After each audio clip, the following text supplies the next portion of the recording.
This is Saturday Morning Mysteries. And we're your hosts, Alexis and Grace.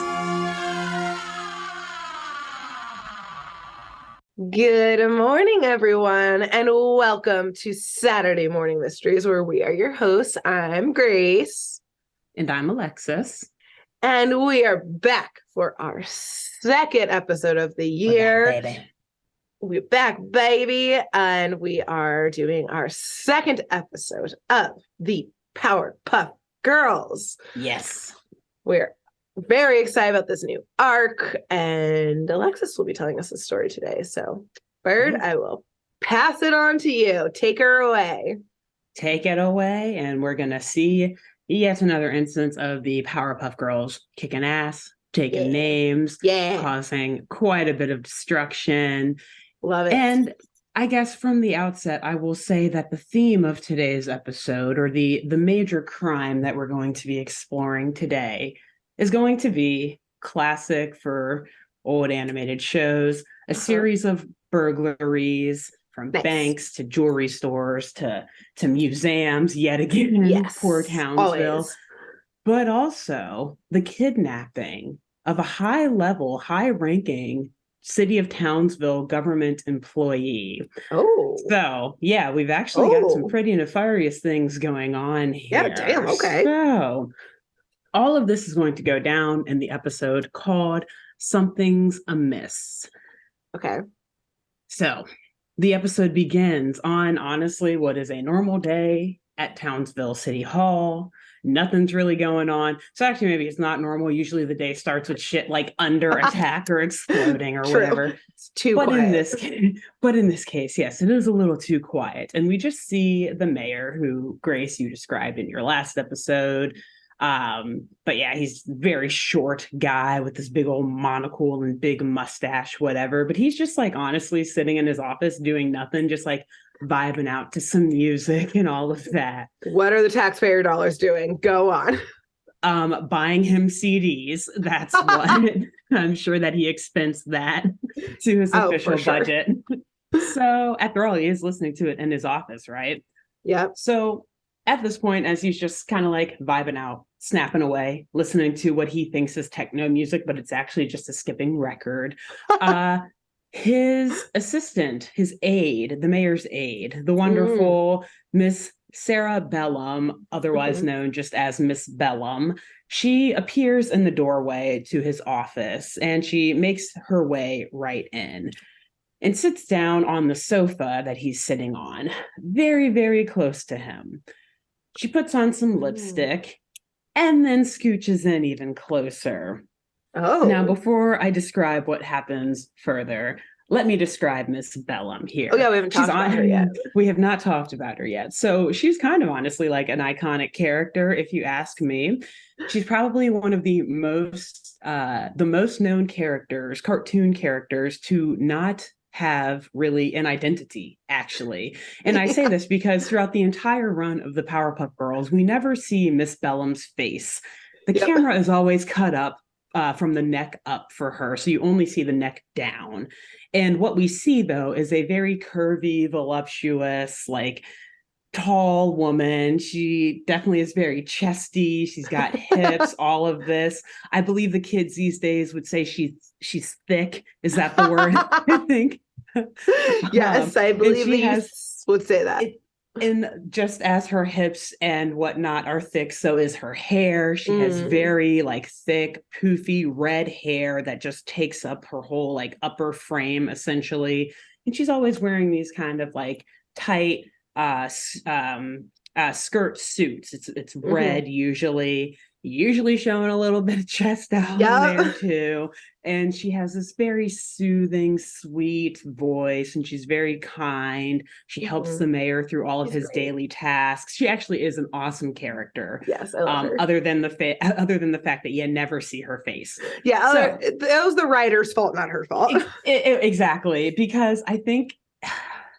And in a pretty offensive way, the writers are essentially like, who cares what her face looks like? Yeah, look at her body. Identity. Yeah, exactly. Like, we know that she's super attractive and gorgeous just by looking at her body. Who cares about her face? Maybe, well, I don't know. That could be a good or bad Either way, whatever. It's what it's they not went great with, that they did give her an identity. Yeah, exactly. But it's what they went with. They definitely make her an intelligent person, though. She's not like some stupid aide. She actually, without her, the mayor would never get anything done. Right. As we will explore in this episode. Go for it. I was saying maybe it's some meta conversation there of the faceless woman always behind the man of power who gets written out of history. Yes, but we remember her bias. Oh, but what was she wearing? What did she look like? Oh my God, Craig McCracken and all these people who wrote this show. Wow, damn. Boom, boom, boom. Amazing. Damn. So cool. And she gets her due in this episode too. She's got some feminine power.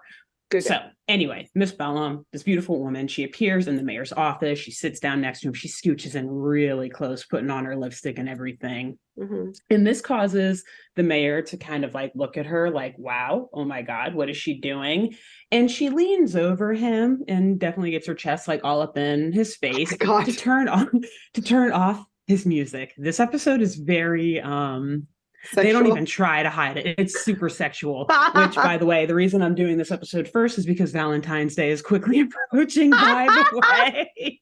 This is our Valentine's Day episode, y'all. And it's going to get even more sexual steamy in a moment. Oh, my God. Okay. So after Miss Bellum turns off the music, the mayor just kind of like looks at her, clears his throat and asks, is there something on your mind, Miss Bellum? Like something you wanna talk to me about?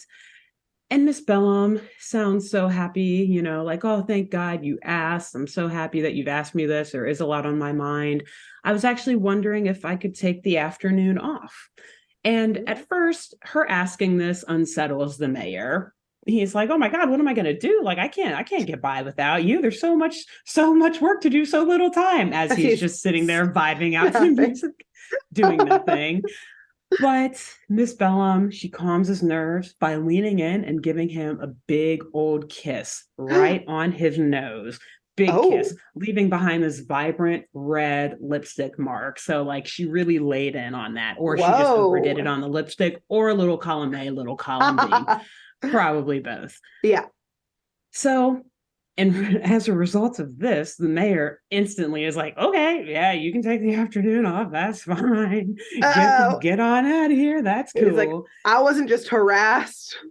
No, moron. Yeah, perhaps our first crime of this episode. We'll see. Okay, and so, interesting. So she's very happy, very excited to make her way out of the office, thanking the mayor and making sure to swing those hips from side to side as she gets out of there, leaving that lasting impression. So, and it does work. It does work. It makes the mayor feel all sorts of ways because he just sits frozen in his office literally for hours as we see the sun set and the moon rise outside his office window. He's just sitting there like blank stare, looking ahead like, oh my God. And suddenly, while he's sitting in the darkness of his office, Miss Bellum again slams open his office doors and runs in, making a beeline directly for the Powerpuff hotline phone that is conveniently sitting in the mayor's office. So I think at this point they stopped using like the signal in the air to get them, and they switch because none of the episodes back and forth sometimes. They kind of do. Coincidentally, none of the episodes that I'm talking about for the first couple of weeks used it. So I was like, oh, I forgot about that when you mentioned it last week. So for now though, I think they do switch back and forth though. Right now they've got this cool little, this hotline phone that it's just this white phone with like, an old classic 90s phone, so it's not just like on the wall or a cell phone, it's a cord phone, and the base of it is white and has like this smiley face on it, and the phone itself is red, so it's like this very adorable phone, but they always like call like the city's attack or something over it. So it's very funny.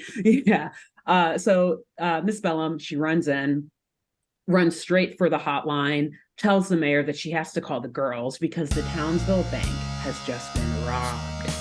Does she look like disheveled or anything? She's still put together? No, she looks normal. Again, we never see her face, so we can't tell. Like the fit is normal. The fit's normal. Everything's still tight. It's tight. She keeps it tight. She still looks good. Nothing's out of place. Okay. Whatever. Anyway. So, but you can hear the distress in her voice for sure. Okay. I'm sure if you could see her face, she would look very like, panicked and freaking out. Mhm. So I guess the mayor is still in some sort of daze because he doesn't even join Miss Bellum to meet the Powerpuff Girls at the bank. So Miss Bellum is just there walking the three girls through the crime scene. They're kind of like flying around, looking in and out of the safe. They're not causing any destruction. So I think they've started to kind of learn the limits of their They're getting older at this point. And it's very funny because we just kind of see the cops like bumbling around in the background, like looking around, walking around like in circles and shit, not doing anything. Nothing. As the girls are looking around for clues and evidence. But they are not able to find a single shred of evidence, not one clue in the entire bank. And at this point, once Miss Bellum realizes that there are no leads, she starts to actually break down in front of them in the bank, like crying, apologizing, for not being able to call the girls sooner. And she's like low-key blaming herself for the culprit getting away.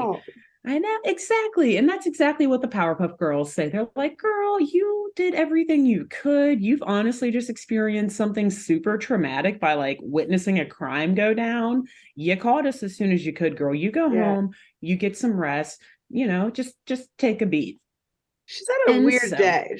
She has. It's like I harassed someone today and then I witnessed a crime. Oh, but I don't believe in karma, right? So she goes home, she gets her rest, and then we see the next afternoon, a new day in Townsville.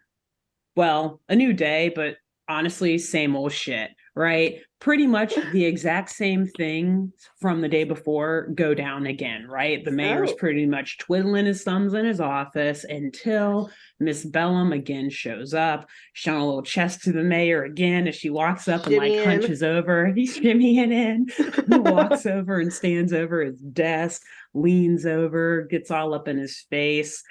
But this time the writers add in, honestly, it's very funny, but at the same time, kind of uncomfortable to watch this moment with the pencil sharpener where oh no. It's very sexualized. Oh no.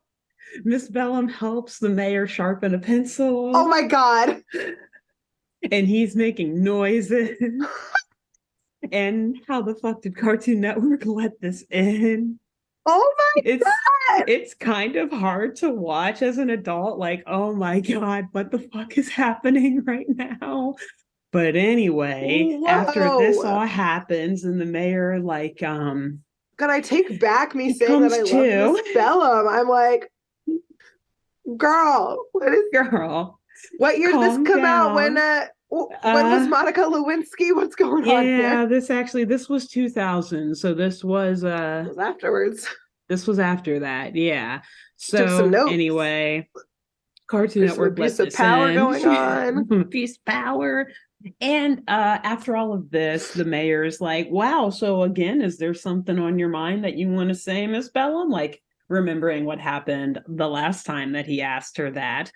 And she leans in, kisses him on the nose yet again, asks for the day off or the afternoon off. He gives it to her.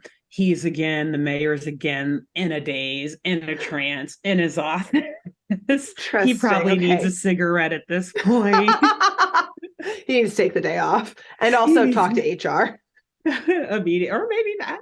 Well, he does. Yeah, he can't figure it out. That's what's going on. He doesn't know exactly. He has a lot of emotions going through his mind right now. Male harassment is never spoken about, so he doesn't know how to handle the situation. But like he knows that Miss Bellum is way out of his league. He's like, oh my gosh, I may never get a chance like this again. But also, yes, this is clear harassment. Anyway, yeah. So he's feeling all sorts of ways. He's frozen. Me too. I feel for you, Mayor. I feel for you. Yes. And again, Miss Bellum rushes back into his office hours later, makes a beeline again, right for the Powerpuff Girls hotline to tell them that a jewelry store has just been robbed. So again, Miss Bellum meets the girls at the crime scene at this jewelry store. and they are still unable to find any clues or evidence, but they're obviously connecting this new crime from today to the burglary at the bank the day before. So again, Miss Bellum breaks down crying and freaking out, apologizing in front of the girls, wondering, like, essentially, like, how am I this unlucky that I would happen to see two crimes occur 2 days in a row? And yeah, exactly. And still not be able to help you catch the culprit. Oh no, this is so strange. So the girls, again, they reassure her, like, you can kind of sense a little bit more suspiciousness in their voice, but essentially they reassure her that she's done everything she could. She should go home and just get some rest. And so the next day in the city of Townsville, the same thing. Literally the same thing happens again. But this time, instead of Miss Bellum just, giving one little kiss to the mayor, she kisses this man 5 times. 5 times, which now he's like, okay, you can have the rest of the week off, which checks out, 1 for each day of the work week, right? She got all done in one swoop. All at one, boom, all at once. This city needs better PTO policies. It does, clearly. Like, this is what you have to do to get time off, harass your boss, harass the mayor. Yeah, I've got some questions about the mayor. situation here. So the days go by on her week off, essentially. We see a little montage. It's kind of cute, actually, where every day we see Miss Bellum essentially rushing in again to call the Powerpuff hotline, alerting the girls to more crimes, such as like a museum heist at one point. And again, the girls meet her at the museum. We see in this montage, and they're all just like, I don't know. We don't know what's going on.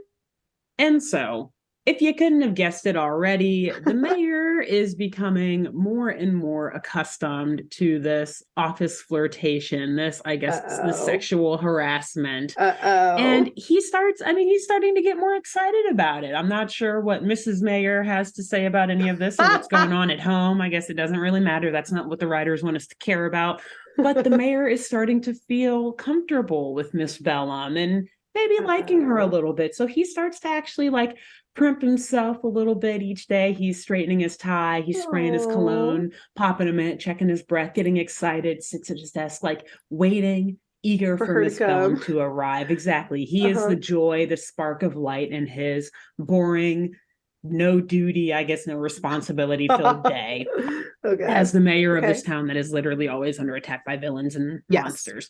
Nothing to do. So one day, though, I guess probably nearing the end of her week off, after he's adjusted his tie and like made sure he's ready for her to arrive, he sits there and he sits and waits and waits and waits and realizes that Miss Bellum is going to be a no-show this day. It's her day off. It's her day off. I'm so torn about who. It's a complicated episode. And it's going to get more complicated because at this point, even though Miss Bellum has told the mayor that she's taking the day off, he mumbles to himself that Miss Bellum is so fired because she has not showed up this day. Now, again, you can't fire someone. First off, she told you that she was taking the day off. The means that she used to get that day off, or that's another issue for another time. But now it's definitely assumed that he wants to fire her because he's not going to get his kiss today. So this now is wrongful termination. You cannot fire someone for these sort of things because they will not make sexual advances in your favor, even if they were already. It doesn't. We can talk about like clean hands and all that stuff later, but he's still. This is the women are afraid of being murdered. Men are afraid of being embarrassed. This is the difference here. He got scorned. He's going to fire her ass. How dare I print my tie and spray my cologne and all that just for you to not show up? He's like, I was expecting this. I wanted this. Okay, well, that's another conversation for another day too. This is such a complicated episode. But before he is able to follow through with any sort of firing, he's just kind of mumbling this to himself. His thoughts are cut off by the sound, that wonderful office sound that we so dearly miss from the 90s and early 2000s of a fax being received in his office. Amazing. He goes over, he pulls the message off the fax machine. But before we are able to read what that message says, we return to the Powerpuff Girls' house. And we see them kind of thinking through the crimes and what all is going down, because just as you and I and the mayor are very confused about what to make of all of this, not only this potential HR shit going Nightmare on in the mayor's office, but also all of these crimes on the side, these burglaries. The Powerpuff Girls are also very confused. They're running through all of their lists of, the usual suspects, trying to figure out who might be behind the crimes. They name drop Mojo Jojo, like, maybe it's him. But I think it's Blossom is like, no, it's too well thought out. as a callback to last week, your episode. We really talked about it. And they keep naming through other people like the Gangrene Gang and Fuzzy Lumpkins and him, all the best ones, right? But they are coming up with reasons why it's none of them or why it just doesn't fit their MO. And so as they're going through this list, they're interrupted by a call on the hotline, which mentioned before.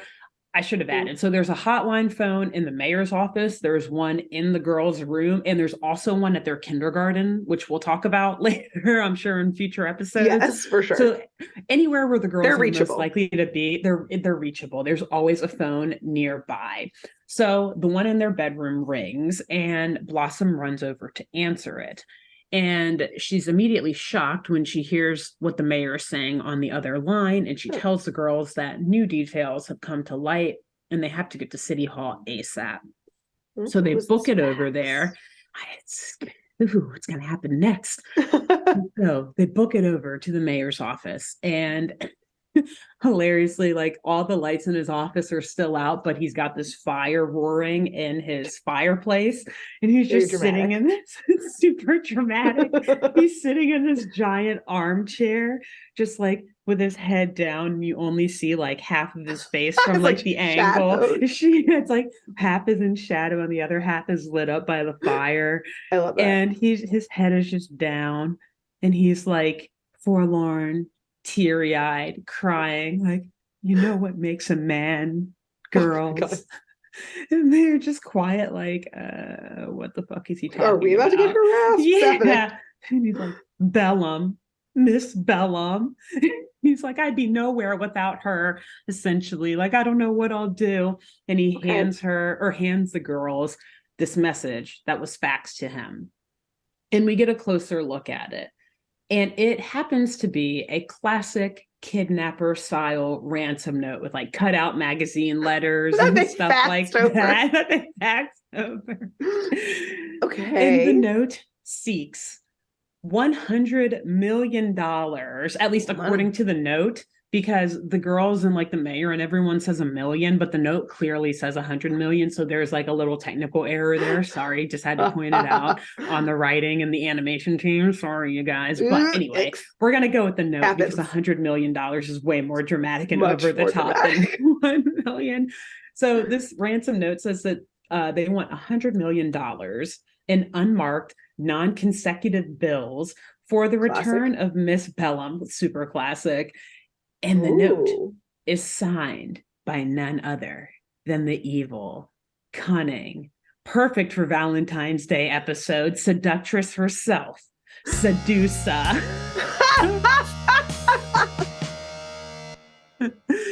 Sedusa. Oh my God. Okay. So Sedusa is probably one of my top 3 favorite villains from the Powerpuff Girls. She's like this beautiful mistress of disguise. And she, as her name suggests, is a seductress who essentially uses her good looks and her like feminine mystique and quick wits to influence men into doing her bidding. And of course, as her name also suggests, she is inspired by the Greek mythical Gorgon goddess Medusa, who also had like that beauty and charm. People couldn't, obviously you weren't supposed to look at her, but people couldn't help but look at her because she just had, again, that feminine mystique that also turned you into stone when you looked at her. So Sedusa, the villain in the Powerpuff Girls, she can't turn you into stone. But like Medusa, the Gorgon goddess, she has this like snake-like, oh yeah, she got crazy snake hair, whip-like hair that she uses to attack and fight with. And she can like, is it like green and black? Like are her so colors? it's black with red highlights, but her eyes are bright green, and her skin is pale white, and she's got like freckles and all of this, and she wears like skin tight, like red outfit with of course thigh high boots and like fishnets and like a leotard, all that shit. Exactly, very seductress looking appearance, like Moulin Rouge type dress with Medusa's hair and bright green eyes. And essentially, like, really, I think her major motive is like just like general theft. Like, she's a cat burglar. She's a master, mistress, whatever, of disguise. Like, she doesn't have any like plans for world domination. She just like stealing shit. Wants that cash money. Those fishnets are expensive. They are. That makeup. Do you know how much hair gel she has to use to keep that hair? I gotta feed mice to this all day long. All day long. It adds up. Adds up, man. Them shits are expensive and hard to wrangle. So as soon as the girls see that this ransom note has been signed by Sedusa and that Sedusa has kidnapped Miss Bellum, as we've discussed before, they're all about that action. They like bust right out of the mayor's office telling him that they will get his Bellum back. And so the girls, they make their way to Miss Bellum's home, which is where the ransom note said she was being held per Sedusa's whatever message. So it's more like hostage, not kidnapping situation. True. That's true. I guess we don't know where she was taken, where Miss Bellum was taken, but but you make a good point too. She's being held hostage currently at her house. Okay. And so when the girls arrive there, which also, this is like a super lavish house, like it's very nice and contemporary and has like this massive pool in the backyard. So we'll do some maybe. I mean, if you can think of any wild speculation on how Miss Bellum can afford this lifestyle. Yes, I immediately do, which is the mayor clearly doesn't do shit, and she obviously moves some of those funds around. As she gives him a CD fund and then embezzles some of that shit and for her the rest pool of fund. it. She's like, I need to clean this pool. So he doesn't fucking know. I need a pool. He's not doing shit.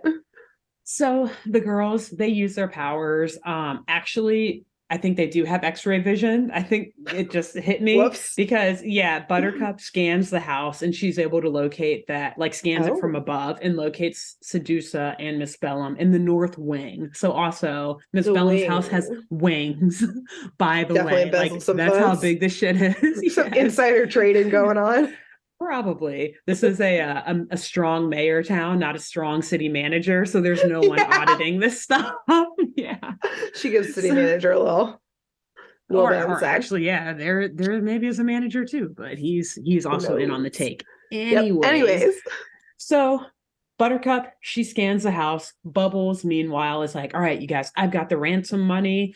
Let's do this. Everything's ready to go. The girls, again, about that action, bust right into the home. No warrant. Destroying the no warrant, destroying the roof and whatever ceiling. I don't know if this is a 2-story house, but they had to bust through a lot of shit. So that's hopefully home insurance is going to cover that anyway.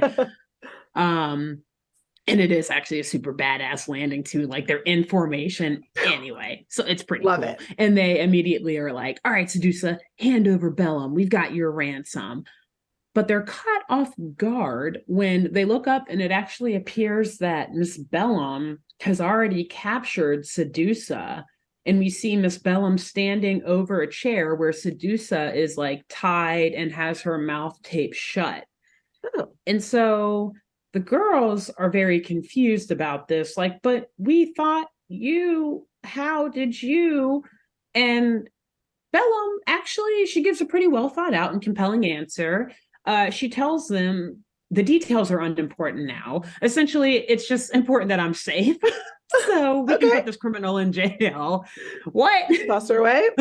Okay, cool. Okay. Sounds about right. Sure. No, Blossom, she's too clever for this. She's very skeptical of all this whole situation.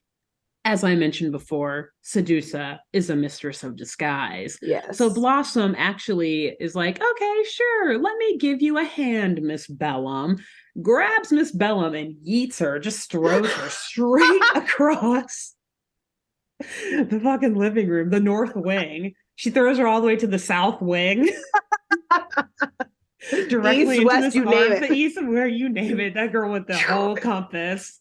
She's going worldwide. She throws her directly into an armchair. The armchair like flips over and lands on her. And essentially, Bellum just like slowly gets up over the armchair and weakly asks them, like, girls, have you gone out of your minds? What the fuck is wrong with you? Essentially, paraphrasing, obviously. Yes. Blossom tells her, cut it out. We know that, you're not who you say you are. How is it like they all like rapid fire tear her apart? Like, no way in hell that Miss Bellum happened to witness all of these crimes, happened to also be kidnapped and single-handedly subdued Sedusa. Boom, boom, boom. So Bubbles gets all up in Bellum's face and is like, yeah, she just rips off a mask and a wig. Thank God your suspicions were correct, because otherwise, like these are the Powerpuff Girls we're talking about. It's not like Scooby-Doo where they think it's a mask and it's just like, stop pulling my face. No, these girls could actually rip off your skull. So boom. So she rips off a wig and a mask, and it reveals none other than Sedusa underneath. And Sedusa, equally about that action as the Powerpuff Girls are, immediately like front flips and assumes like this fighting position, like ready to go. Yeah. And she snaps one of her like snake hair tentacle thingy locks right at Bubbles, and it slams her against a wall, and it covers her in this like adhesive, gross, like gloopy pink hair gel.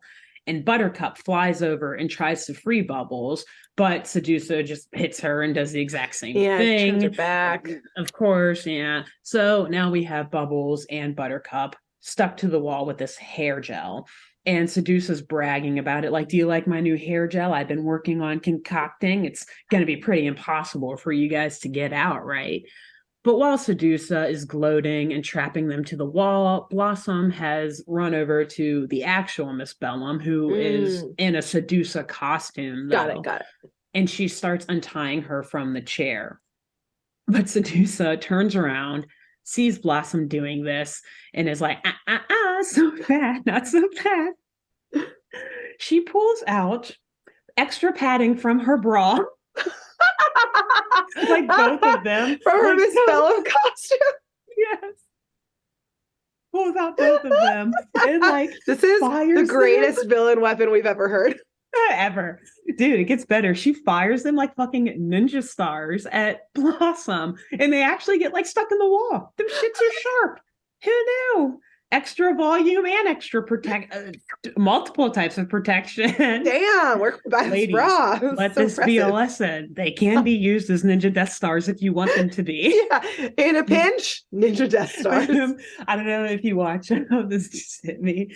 Peaky Blinders, but they keep like little razors in their cute little like British hats or whatever. Women, keep a razor in ninja Death Stars. Just turn those shit into Death Stars quickly with a quickness. Women, we are taking over. All right, this is how we're gonna do it. Okay. Bam.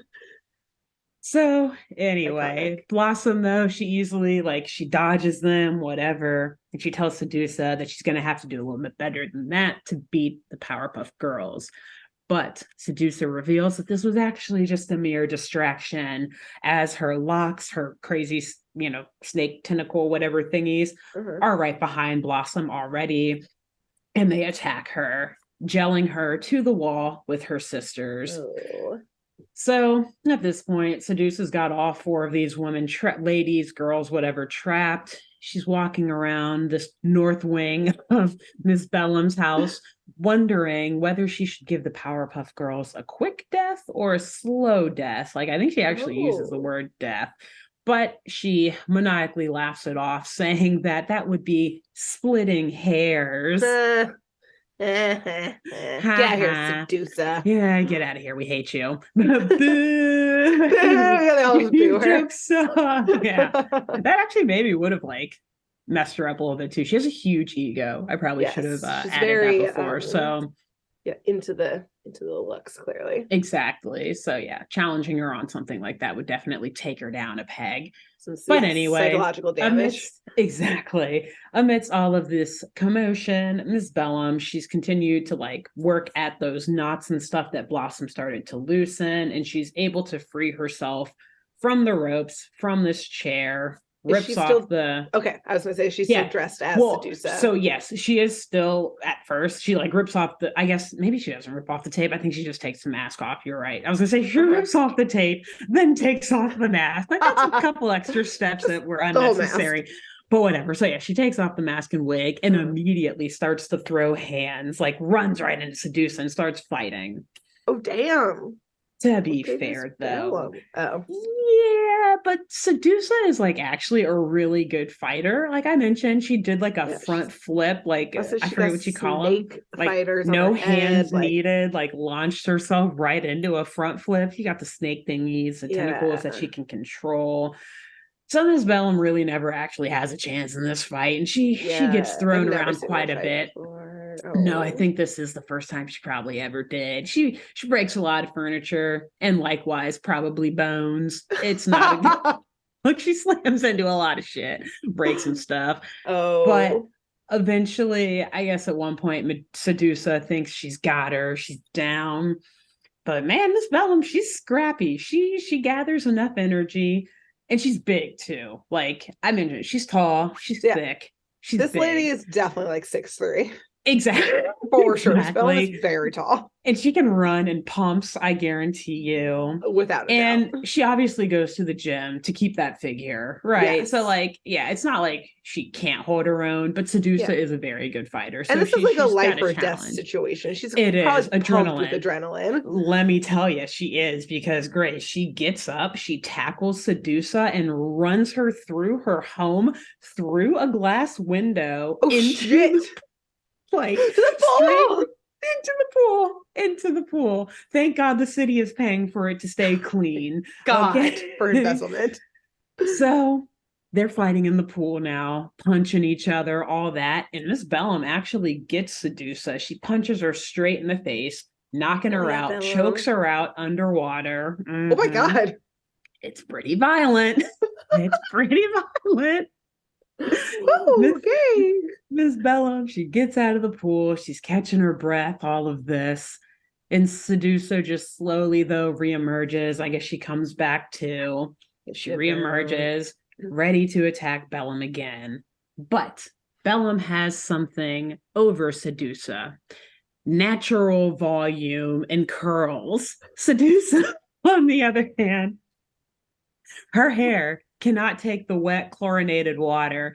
So it is just like those snakes. They can't do it. They're not water snakes. They're not. And chlorine, I don't think, helps at all for any animal. Anything. Yeah. So her hair is lifeless and limp and mostly powerless and definitely in need of a relaxer at this point. Sedusa, she can't control it. She can't send her whip-like whatever snake hair tentacles after Bellum. And so she's just standing there pretty much useless and mostly powerless. But she is like, all right, well, now I guess I'll just have to use my hands, essentially. Right. Which we've seen her good at already. She's good at. So this is still a threat. So Miss Bellum's like, oh, shit. And she has a light bulb moment and realizes, oh, shit. Water. So she just pours water onto the gel that's holding the Powerpuff Girls onto the wall. And they are instantly freed. Very smart. Like I said, Miss Bellum, they make her about more. She's more than just her body. She also has a brain as well. So the girls, they're ready to take on Sedusa as well now, or at least finish the job off, because everyone's pretty much hurt. Quite a bit at this point. Yeah.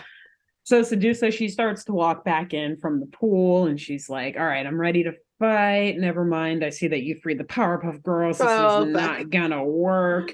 And yeah, essentially the camera like starts to fade out and we just hear them saying that they're going to pin her down and cut her hair off. Like they take scissors out.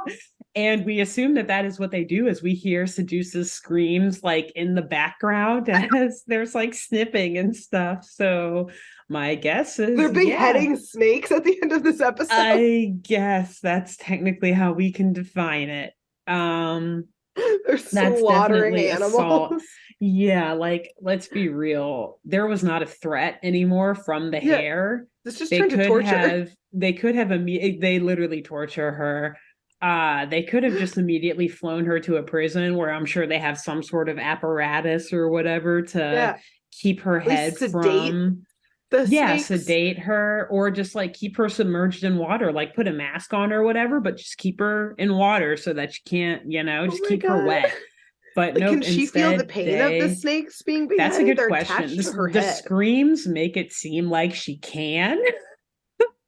But it could also just be her screams of like, no, I failed. But they're pretty painful screams. So I think we can wildly speculate that yes, she feels the pain of this. Oh my God. And that's the end of Sedusa for that episode. So the next day, they're back at City Hall, the mayor's office in the city of Townsville. And the mayor is very elated to see Bellum. She's back. She's healthy. And he said he essentially would pay double to have, gotten her safely back and returned. And this makes Bellum realize for a second, like, wait a minute, girls, where did you even get that ransom money that you were going to offer Sedusa to get me back? And at that point, they're like, oh, that wasn't ransom money. It was actually just the mayor's dirty laundry. So they open it up and like all of his like socks and underwear fall out.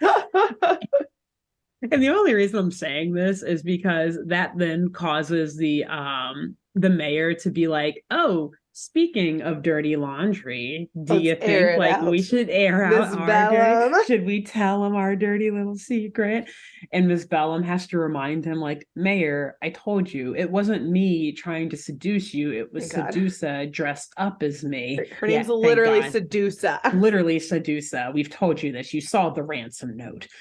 And so the mayor's like, oh, well, okay. In that case, I'll see you guys later. And he just like starts to, chipper his way out, prance on out of his office, scurrying.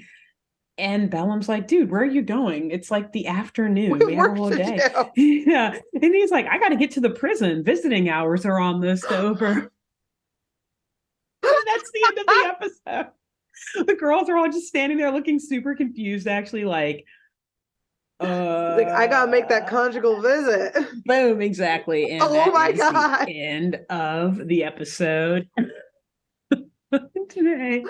Happy Valentine's Day, everybody. He's like, it's Valentine's Day. It's conjugal visits all day, baby. All day. God, get there. So do some what other crimes you want to get away with, girl.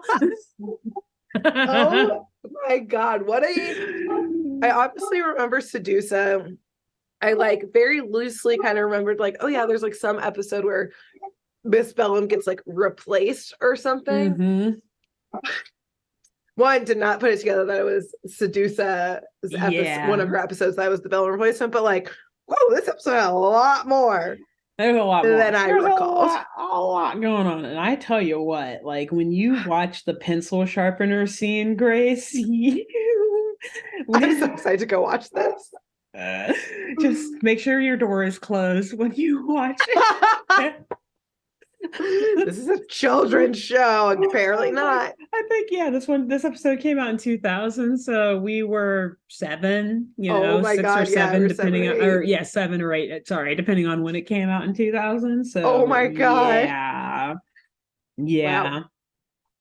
So that's incredible. That. A lot of breaking and entering, a lot of assault and battery.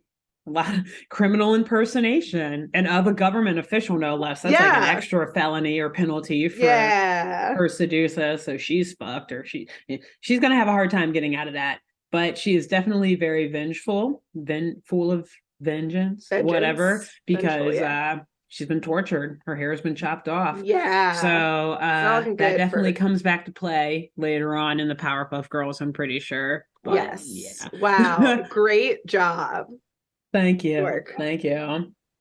And so I love this one. I can't wait until next week. We're going to continue rolling through some of these awesome villains in the Powerpuff Girls. But until we get to that episode next week, Grace, who should the wonderful viewers and listeners tell about this podcast?